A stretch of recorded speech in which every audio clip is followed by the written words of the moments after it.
des premiers mots de cet évangile, nous apprenons que cet épisode des tentations du Christ au désert a lieu juste après le baptême du Christ.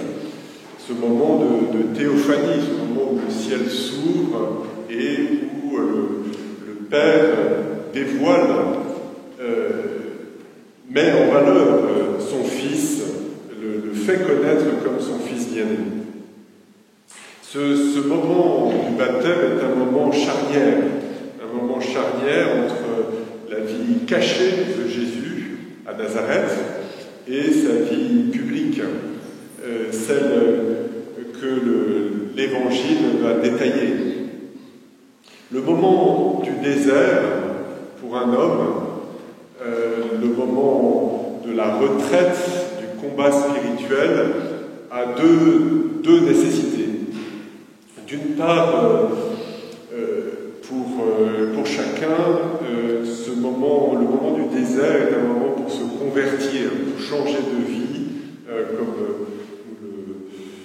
nous l'avons dit au moment de célébrer les cendres cette semaine, et un moment pour reprendre le chemin qui mène à Dieu, le chemin que nous avons négligé.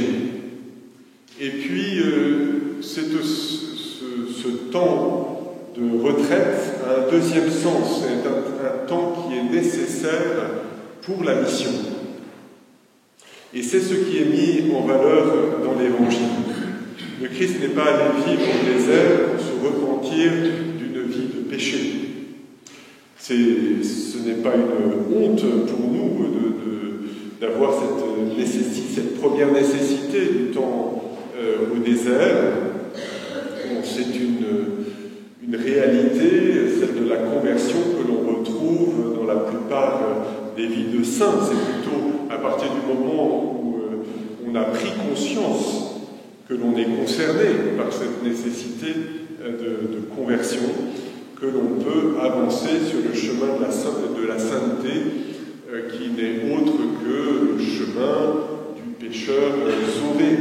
C'est le mot plein d'espérance d'Oscar Wilde qui dit la seule différence entre le saint et le pécheur, c'est que tous les saints ont un passé et que tous les pécheurs ont un avenir. Bref, c'est le premier sens du carême pour nous. Temps de retraite pour changer de vie, pour se rendre compte que le pécheur en nous a un avenir, et que cette vie dans laquelle nous sommes plongés peut devenir le passé d'un saint. Les 40 jours au désert du Christ se comprennent dans le deuxième sens, qui est aussi le sens du carême, qui est le sens de la mission. Il faut que Jésus aille au désert, non pas à cause du passé, mais à cause de l'avenir, parce qu'il va changer de vie, il va adopter une vie publique. Et ce changement de vie réclame ce temps du désert, ce temps de l'épreuve, ce temps de la tentation. La visibilité publique du Christ, de fait, va déranger les forces qui gouvernent ce monde. Et l'Évangile en fait le récit de bien des manières. La vie publique du Christ va déranger le prince de ce monde qui est caché tant qu'il ne voit pas de saint se montrer. Pour se préparer à cela, pour ne pas être surpris, il va donner au démon l'opportunité de le tenter. Il va se laisser approcher par cet adversaire de l'âme dont la compagnie est si désagréable. On a l'impression dans cet évangile que c'est le diable qui est le leader. C'est lui qui dirige un peu les événements, c'est lui qui prend l'initiative d'adresser la parole au Christ. Après la première tentation, il est dit que le diable l'emmena plus haut, donc il le prend par la main, et après la deuxième, il le conduisit à Jérusalem. On a l'impression que Jésus le suit. Origène dit qu'il ne le suit pas comme un disciple, mais comme un athlète. Il dit « Jésus suivait le démon comme un athlète qui marche volontairement au combat, et il semblait lui dire « Conduis-moi où tu voudras, tu me trouveras supérieur à toutes tes ruses et à toutes tes intrigues. » Dans la vie publique de Jésus, le diable va s'exprimer à travers les hommes, de telle manière que un autre que lui ferait mal la distinction. C'est ce qui nous arrive quand nous sommes dans un conflit. Nous avons très rapidement tendance à diaboliser l'adversaire. Jésus va être confronté à des possédés, à des pécheurs et des pécheresses, à des arrogants, à des menteurs, à des provocateurs, à des hypocrites, à des orgueilleux, etc. Mais il ne s'agit pas de confondre l'ennemi avec le pécheur. Le pécheur qui est un enfant de Dieu dont la liberté d'enfant de Dieu, justement, a diminué parfois jusqu'à disparition de la liberté de l'enfant de Dieu. Mais cet homme-là, cet enfant de Dieu, c'est celui-là qu'il est venu sauver. Pour accomplir cette vie publique, pour libérer et non blesser, pour relever et non pour écraser, pour éclairer et non pour humilier, il faut ce combat spirituel. Il faut cette identification du diable à visage découvert à l'intérieur de son âme. Voilà le sens de ces tentations du Christ au désert en vue de sa mission. C'est aussi un sens du carême.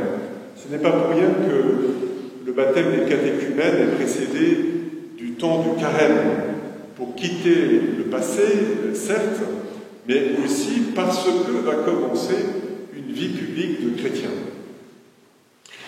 Une fois à Rome, avec le conseil du prieur général, nous avons rencontré le responsable du dicastère pour la nouvelle évangélisation.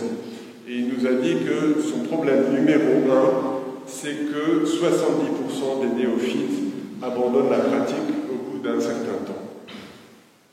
Combat spirituel de ceux qui sont devenus officiellement chrétiens. Il ne faut jamais oublier pour cela les tentations du Christ pour que le carême soit un temps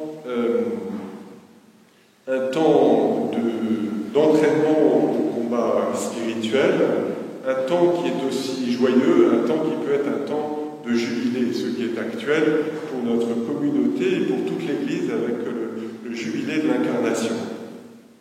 La raison du combat spirituel n'est pas seulement le fait que nous ait rappelé de manière incessante et désolante le pouvoir que nous avons donné au tentateur par notre péché, comme si Dieu voulait nous décourager en nous montrant sans cesse le poids de notre péché, ses conséquences, les conséquences de ses conséquences, etc. à l'infini.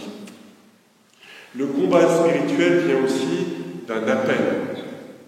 Et d'ailleurs, l'évangile qui présente comment le diable conduit le Christ commence par dire « Dans l'esprit, il fut conduit à travers le désert. » Avant d'être conduit par le diable, le Christ est conduit par l'Esprit Saint. À cause de sa mission de charité, brûlant de charité, il est conduit au désert. Dans les années 50, une religieuse, même Geneviève Gallois, avait écrit un petit livre qui s'appelle « La vie du petit Saint Placide », un disciple de Saint Benoît au VIe siècle, et qui est un récit sous forme de dessin un peu humoristique et avec des légendes qui sont à la fois amusantes et spirituelles. Et il y a une parole très profonde où le petit Placide commence un temps de pénitence et la légende dit « Voilà ce qu'est la pénitence, l'amour qui se débarrasse de ceux qui le gênent. » Jésus est animé par la charité et il répond par l'humilité au tentateur. Non pas en montrant sa puissance, comme il l'a fait dans sa vie, comme il va le faire dans sa vie publique, par ses miracles, et cela il l'a fait par charité, mais au moment du combat spirituel, il répond par l'humilité, en étant plus homme que jamais, puisqu'il répond par la parole de Dieu, la parole publique, non pas une parole que lui seul connaîtrait, mais celle qui est dans la Bible. Il aurait pu être original, mais non, il nous donne un exemple puisqu'il remporte la victoire avec des paroles qui nous sont connues à nous aussi. Il répond comme tout homme peut le faire quand il a fréquenté la parole de Dieu, quand il connaît son catéchisme, quand il a un peu lu la Bible. C'est la puissance de Dieu qui se déploie dans la faiblesse. Voilà le véritable combat spirituel. Nous entrons donc dans le carême avec le Christ.